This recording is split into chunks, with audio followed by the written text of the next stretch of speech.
My name is Orlagh. I'm from Ireland. I've been living in Dubai for the last 7 years. I work for Emirates School Establishment in the education sector.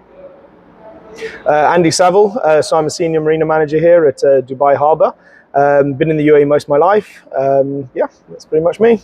Toby Gregory, been living in the UAE for 14 years, but coming here a lot longer. The UAE really has become home, and I brought this group together for the Arctic Challenge and couldn't be excited.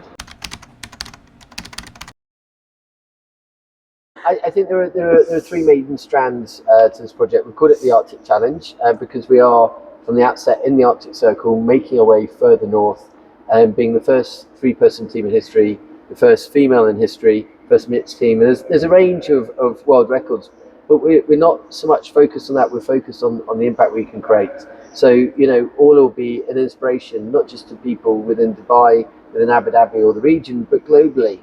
You know, we're not rowers. We're people who have seen a challenge and we're seeking to find a solution to complete that challenge. In addition to that, the Arctic is experiencing global warming at 3 times the rate of any other part of our planet. What happens in the Arctic happens to the rest of the world. And so from that perspective, with all the scientific equipment we have on board, we're going to use that data and shine a light on what we see. You know, our boat has no engine, it has no motor, it has no sails, so we're not polluting. There are no emissions, so the data should be quite unique. Should be very real. And we're going to give that back to the students and paint a picture. We don't look back as such, we look forward. How can they use that data to provide solutions and innovate as we drive things forward? So obviously the journey is about getting as high north as we can. We're looking to get as close as we can to the ice shelf. There's a few areas on the route that we obviously want to pass by, trying to do a lot of research on the journey. I think the actual level we're trying to get across is 80 degrees north, basically. So we want to get as high as we can. And yeah, that's pretty much the basis of the expedition. So from my side, obviously working in the marine industry for many years, and obviously one of the key points on the row is myself. I'm going to be the head of in charge of navigation, obviously reviewing all the safety equipment, getting ourselves where we need to be for the start line. Trying to set up for obviously a voyage like this in the middle of the desert is not easy. So this sort of training center where it's scenario-based training, where it's almost like you're living it, you're feeling it, you hear it. The wave pool here is fantastic. I mean, the scenario, we've already done one session, we're doing another session shortly. When the waves are rolling backwards and forwards, when you're actually in that life raft, it's a real life scenario. You can get a life raft into the sea where it's flat calm in a harbor and you can be floating around, it's nice and warm, it's daylight, there's no noise, there's no rain. It's not really an experience. But when you're actually in the training facility here, the lights go out, the rain comes pouring down, there's thunder and lightning, the waves are washing backwards and forwards, and it actually does give you the full feeling of being in that environment.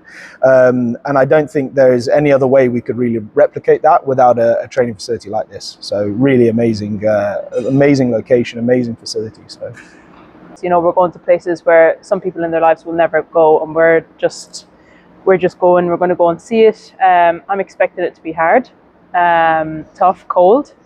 But I'm also expecting to have probably one of the best experiences that I probably will have in my life. And yeah, I'm just... I think one of the unexpected things that came out of a session like we had last time, we'll have again today, is how it helps the team come and form a bond.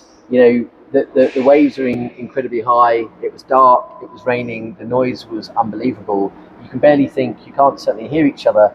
And I think we were in a difficult place.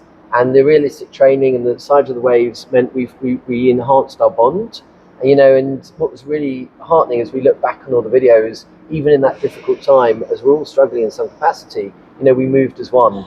And I think there's one part which is really realistic training, and that's what we had. But in addition to that, you know, the teamwork, the skill level, and how it enhances teams of all sorts. I think one of the great things about the training we did here, it wasn't just pool-based. They took us into scenarios we were unfamiliar with. We went to an Arctic territory, went to a jungle territory, but we also went onto the plains you can see behind us. And what that did was put us into pressurized situations in things we were unfamiliar with and saw how we react. And so that was incredibly useful.